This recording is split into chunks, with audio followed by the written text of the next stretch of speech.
I'm Sally and I am here today to help you with all of your life choices. A brother-in-law that's made off with your boyfriend and your savings. Maybe you have a fashion conundrum that you need a little bit of help with. I'm good with that stuff too. Okay, so what do we have first? I'ma change your life. Hi everybody! So this is my first video. I'm Sally and I'm managing editor for MI magazine. I am here today to sort of fulfill my lifelong dream as an agony aunt, which is, I feel like, is the next step in my life choices. What we've had today is we've had some people write in some terrible issues that they've got that they need my assistance with. Poor unfortunate souls. This is open to everybody. We're going to be doing this every week or so. So if you have a question that you need a little bit of help with, feel free to send your emails in and we'll answer those questions for you. So let's go with our first problem.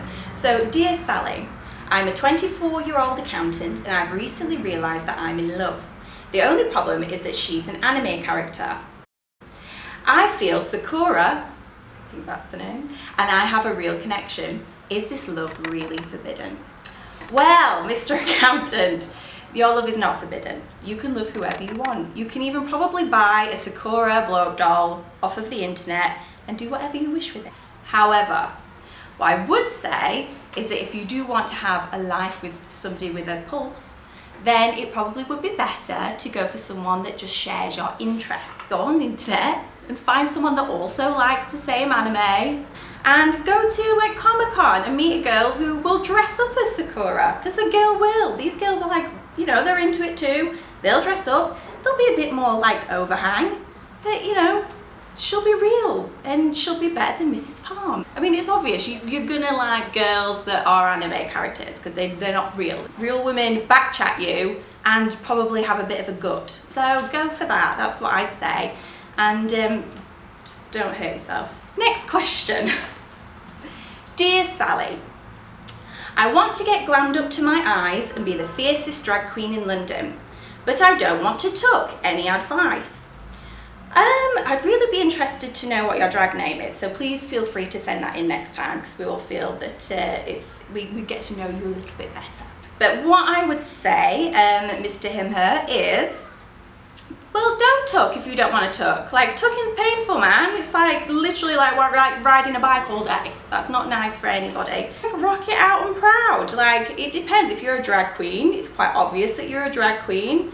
And be proud of who you are. You're a lady with a nice size package. Go for a bit of like a labyrinth feel. Think of David Bowie. So you go for it, girl, and you be fabulous. Right, next question.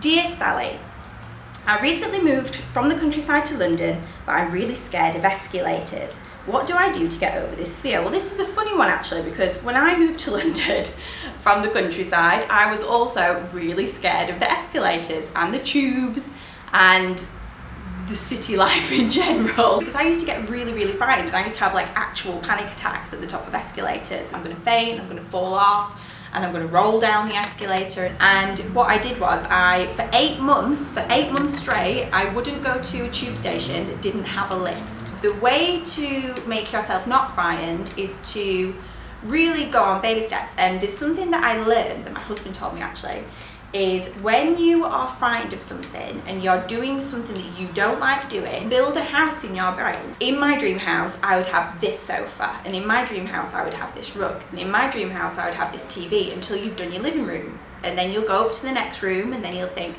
I want this bed, and in my dream house, I'd have this. And then by the time that you've thought of actually what you'd like in that room, you're at the top of the escalator and it's done. Last question. Dear Sally, I love going out to clubs, but I've recently got my baby belly. I take it that's your baby bum. And I can no longer death drop, which I assume is a slut drop. Am I right about that? Can you recommend some dance moves for a pregnant, big-bellied sister? I don't really recommend going clubbing when you're pregnant. Probably the slut drop isn't the best thing to do because you just ain't getting back up again. What I would suggest is maybe like a traditional dirty wine. But I'd do it like half speed because you're pregnant, and also it feels quite nice to have your bump out forward.